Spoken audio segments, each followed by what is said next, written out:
नमस्कार, एक बार फिर से आप सभी का बहुत-बहुत स्वागत है हमारे यूट्यूब चैनल पे। आज फिर से मैं आप सभी के लिए क्लास 11th होम साइंस गृह विज्ञान चैप्टर 7A और इसके ऑब्जेक्टिव क्वेश्चन आंसर के बारे में आज बात करने वाला हूँ। चैप्टर का नाम है विविध संदर्भों में सरोकार और आवश्यकताएं, पोषण, स्वास्थ्य और स्वास्थ्य विज्ञान।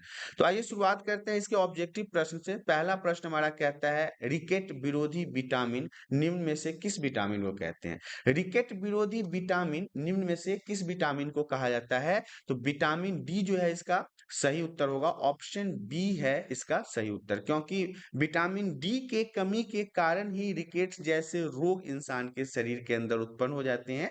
और इसमें आपको समुद्री चीजों को खाने का सलाह दिया जाता है, जिसमें विटामिन डी काफी भरपूर मात्रा में पाया जाता है।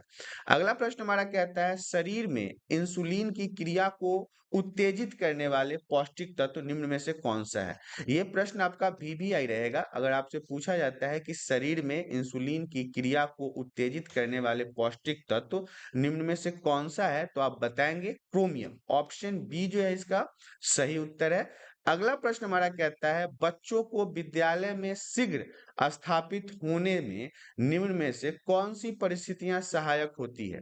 तो बच्चों को विद्यालय में शीघ्र स्थापित होने में निम्न में से कौन सी परिस्थितियां सहायक होती है? तो ये होता है उचित लालन पालन एवं पोषण। ऑप्शन सी जो है इसका सही उत्तर है। अगला प्रश्न हमारा कहता है बच्चों में वृद्धि एवं विकास के अवरुद्ध होने का मुख्य कारण कौन सा है? तो बच्चों में वृद्धि एवं विकास में अवरुद्ध होने का मुख्य कारण अपर्याप्त पोषण होता है, जिसमें सही तरीके से खान पान नहीं मिलता है। अगला प्रश्न हमारा कहता है आहार में प्रोटीन की कमी से उन्हें निम्न में से कौन सा रोग हो सकता है? तो बच्चों के आहार में प्रोटीन की कमी हो जाए तो उन्हें क्वाशियोर्कर जैसे रोग होने की संभावना हो जाती है। ऑप्शन ए इसका सही उत्तर है। अगला प्रश्न हमारा है स्वास्थ्य से जुड़े सामाजिक निर्धारक नहीं है। क्या नहीं है? स्वास्थ्य से जुड़े सामाजिक निर्धारक नहीं है। तो पोषण की स्थिति जो है वो स्वास्थ्य से जुड़े सामाजिक निर्धारक नहीं है। ऑप्शन बी जो है इसका सही उत्तर होगा। अगला क्वेश्चन हमारा कहता है शारीरिक तौर पर अस्वस्थ व्यक्ति में कौन-कौन से लक्षण दिखाई देते हैं? तो जो व्यक्ति शारीरिक तौर पर बीमार होते हैं, अस्वस्थ होते हैं, उनमें साधारण जलवायु परिवर्तन होने पर ही संक्रमण से ग्रस्त हो जाते हैं। मतलब उनके शरीर के अंदर की जो रोग निरोधी क्षमता होता है वो कम हो जाता है। तो ऑप्शन सी जो है इसका सही उत्तर होगा। अगला प्रश्न हमारा कहता है जब व्यक्ति का मानसिक स्वास्थ्य अच्छा नहीं होता तो कैसा होता है? तो व्यक्ति जो हमेशा ना नकारात्मक हीन भावना से ग्रसित रहता है। अगर उसका मानसिक स्वास्थ्य अच्छा नहीं है तो व्यक्ति हमेशा नकारात्मक हीन भावना से ग्रसित होता है। ऑप्शन बी जो है इसका सही उत्तर होगा। अगला प्रश्न हमारा कहता है स्वास्थ्य के सूचक क्या है? तो स्वास्थ्य के सूचक मृत्यु दर भी है, अशक्तता दर भी है, स्वास्थ्य नीति भी है, अर्थात उपरोक्त सभी। ऑप्शन डी जो है इसका सही उत्तर होगा। अगला प्रश्न हमारा कहता है वृहत पोषक तत्व क्या है? तो वृहत पोषक तत्व जो है उसमें कार्बोहाइड्रेट, वसा ये दोनों आता है। वृहत पोषक तत्व के अंदर कार्बोहाइड्रेट और वसा दोनों को जोड़ा जाता है, अर्थात ऑप्शन डी जो है इसका सही उत्तर होगा। अगला प्रश्न हमारा कहता है इष्टतम पोषणात्मक स्तर महत्वपूर्ण है क्योंकि पेशी की सुदृढ़ता बनाए रखता है। पेशी का मतलब शरीर के अंदर पेशी को सही बना के रखता है। ऑप्शन बी जो है शारीरिक और मानसिक तनाव से निपटने में मदद करता है, ये भी सही है। उत्पादकता को बेहतर बनाता है, ये भी सही है। अर्थात उपरोक्त सभी। ऑप्शन डी जो है इसका सही उत्तर होगा। अगला प्रश्न हमारा कहता है मोटापे से कौन से रोग होने की संभावना बढ़ जाती है? मोटापे से होने वाले बढ़ने वाले रोग जो है वो हृदय रोग और रक्तदाब है। ऑप्शन डी जो है इसका सही उत्तर है कि मोटापे से हृदय रोग और उच्च रक्तदाब की समस्या इंसान के शरीर में बढ़ जाता है। अगला प्रश्न हमारा कहता है स्वास्थ्य की परिभाषा लिखिए। तो स्वास्थ्य वह स्थिति है जिसमें शरीर न केवल रोग मुक्त रहता है बल्कि शारीरिक, मानसिक, सामाजिक रूप से सुरक्षित एवं निरोग भी महसूस करता है, स्वास्थ्य कहलाता है। अगला प्रश्न हमारा कहता है स्वास्थ्य के मुख्य 3 आयाम कौन-कौन से हैं? तो स्वास्थ्य के मुख्य 3 आयाम जो है पहला है सामाजिक स्वास्थ्य, दूसरा है मानसिक स्वास्थ्य और तीसरा है शारीरिक स्वास्थ्य। तो पहला दूसरा और तीसरा, ये तीनों इंपॉर्टेंट रहेगा। आपसे अगर पूछा जाए स्वास्थ्य के मुख्यतः 3 आयाम कौन से हैं, तो आप बताएंगे सामाजिक आयाम, मानसिक आयाम और शारीरिक स्वास्थ्य।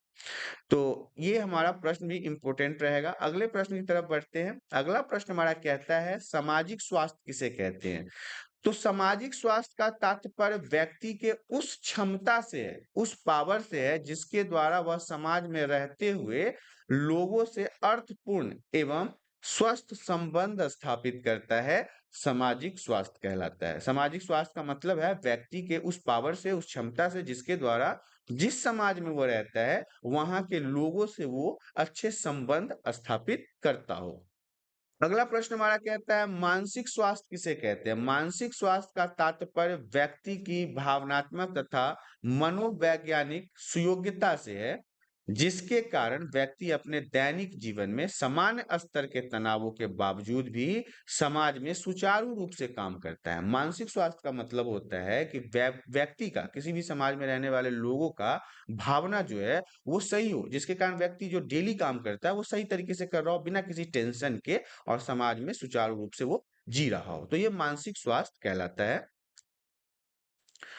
अगला प्रश्न हमारा कहता है शारीरिक स्वास्थ्य किसे कहते हैं? शारीरिक स्वास्थ्य का मतलब व्यक्ति के शरीर की क्षमता से होता है, शरीर के पावर से होता है, सुयोग्यताओं से होता है, जिसके कारण व्यक्ति शारीरिक रूप से चुस्त दुरुस्त रहते हुए अपने दैनिक क्रियाकलापों को बिना किसी समस्या से आसानी से कर पाता है।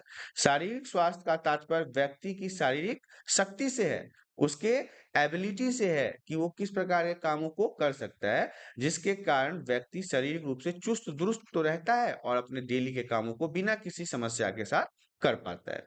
प्रश्न हमारा कहता है स्वास्थ्य देखभाल का क्या तात्पर्य है? तो स्वास्थ्य देखभाल उन प्रयासों के रूप में परिभाषित किया जा सकता है जिसमें प्रशिक्षित तथा पंजीकृत व्यावसायिकों द्वारा लोगों के शारीरिक, भावनात्मक, मानसिक स्वास्थ्य को बनाए रखने अथवा पुनः प्राप्त करने का प्रयास किया जाता है। तो ये स्वास्थ्य देखभाल कहलाता है। अगर आपसे स्वास्थ्य देखभाल के बारे में पूछा जाए तो आप बताएंगे ऐसा प्रयास जिसमें प्रशिक्षित तथा पंजीकृत व्यावसायिकों द्वारा लोगों के शारीरिक, भावनात्मक और मानसिक स्वास्थ्य को सही रखने में मदद दिया जाता है, स्वास्थ्य देखभाल कहलाता है।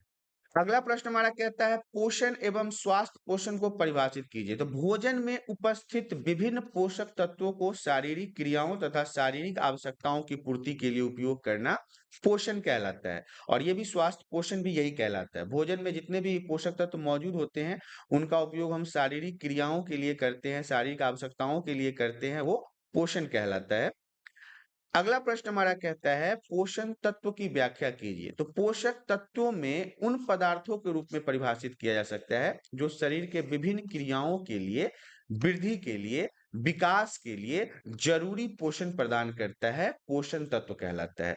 पोषण तत्व एक शरीर के अंदर सही विकास, सही वृद्धि, सही मानसिक रख रखाव, शारीरिक रख रखाव के लिए काफी जरूरी होता है। अगला प्रश्न हमारा कहता है बृहद पोषक तत्वों को परिभाषा लिखिए। ऐसे पोषक तत्व जो व्यक्ति के आहार का मुख्य भाग होता है, अर्थात अधिक मात्रा में लिए जाते हैं, बृहद पोषक तत्व कहलाता है। ऐसे पोषक तत्व जो व्यक्ति के आहार का मुख्य भाग होता है, मतलब सबसे मेन पॉइंट होता है जो उसे लेना ही लेना है, अर्थात अधिक मात्रा में भी लिए जाते हैं, जैसे कि आपको पता है कि चावल वगैरह हम लोग ज्यादातर खाते हैं, तो ये बृहद पोषक तत्व के बारे में हम इसे कहते हैं, बृहद पोषक तत्व। अगला प्रश्न हमारा है कुपोषण क्या है? कुपोषण उस स्थिति के रूप में परिभाषित किया जा सकता है जिसमें शरीर को सुचारू रूप से कार्य करने के लिए पर्याप्त पोषक तत्व प्राप्त नहीं हो। मतलब एक ऐसा शरीर जो उसे शरीर में चाहिए काम करने के लिए, शरीर को सुचारू रूप से चलाने के लिए, और उसमें पोषक तत्वों की कमी हो रही है, तो इसे ही हम कुपोषण के नाम से जानते हैं। प्रश्न हमारा कहता है अल्प पोषण का अर्थ समझाइए। अल्प पोषण का अर्थ है कि आयु तथा शारीरिक अवस्था के अनुरूप आवश्यकता से कम मात्रा में भोजन अथवा विभिन्न पोषक तत्व को ग्रहण करना। एक ऐसा बच्चा या एक ऐसा जवान या एक ऐसा बूढ़ा जिसकी उम्र के हिसाब से उसे भोजन नहीं मिल रहा हो, तो उसे हम अल्प पोषण कहते हैं। हमारा है अत्यधिक पोषण क्या है? अत्यधिक पोषण भी को भी कुपोषण के रूप में ही जाना जाता है, ये भी एक कुपोषण ही है, जबकि पोषक तत्वों की अधिक सेवन के कारण से उत्पन्न होता है। कई बार देखेंगे कि बार बार अधिक खाने से भी लोग कुपोषण के शिकार हो जाते हैं, तो इसे हम अत्यधिक कुपोषण के नाम से जानते हैं। इस प्रकार से आपने देखा class 11th home science chapter 7 ए के ऑब्जेक्टिव क्वेश्चन आंसर यहाँ पे समाप्त हो गए हैं। आशा करता हूँ वीडियो में दी गई जानकारी पसंद आया होगा। जानकारी पसंद आया तो वीडियो को लाइक करें। चैनल पे पहली बार आए हैं तो चैनल को सब्सक्राइब कर लें ताकि इसी प्रकार के एजुकेशनल वीडियो आपको हमेशा प्राप्त होता रहे। आज के लिए इतना ही, धन्यवाद।